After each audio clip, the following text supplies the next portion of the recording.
Last week, we held our 8th Mustang Musings Assembly. We started off by recapping Part 1 of the M Games. During Part 1, students set a goal for a personal best on the upcoming SAGE tests. Students could see their scores for the previous 3 years in language arts, math, and science, and they set a goal to beat at least last year's score, if not all 3 of their previous scores. They also graphed their progress over the last 3 years and included their goal on the graph.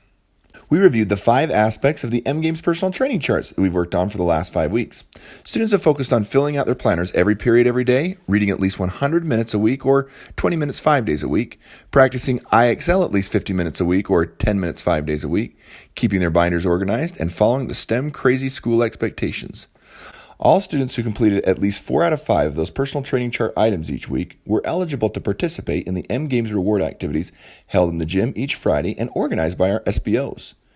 In addition to an individual personal best, Part 1 of the M Games established a school best goal we could work toward. Each year of the SAGE era, Westlake has either tied or beaten its proficiency from the previous year. Our goal is to do so again.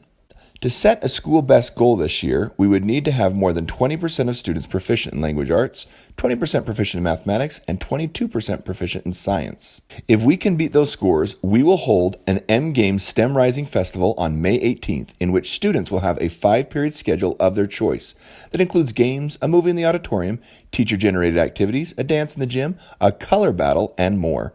This special day will only be held if we achieve our school best goal. So far this year, 60% of the students who have taken the math test have passed it, as compared with 20% last year.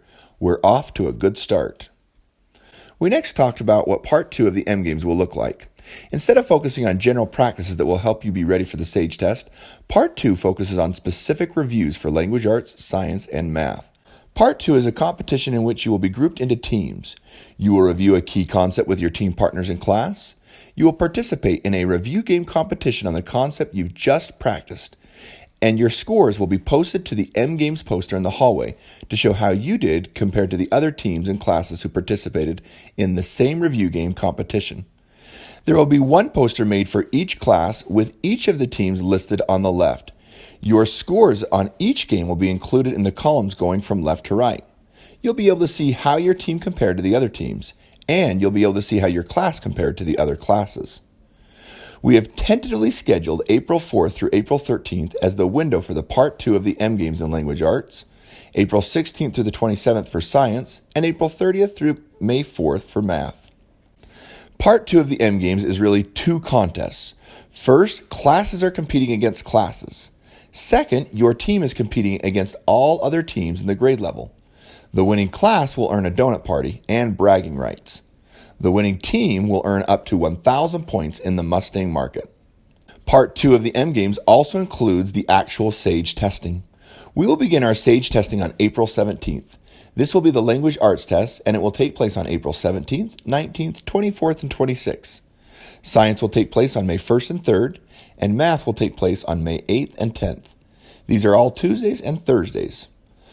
On these days, we'll have an altered schedule that allows you to take care of your testing for the day with your testing group right after the Mustang room. On those days, every student will be grouped into their testing group of 25 or fewer students. Students will go to their SAGE testing room right after a shortened Mustang room. Students will place their cell phones in their locker or in the cell phone holder in the testing room.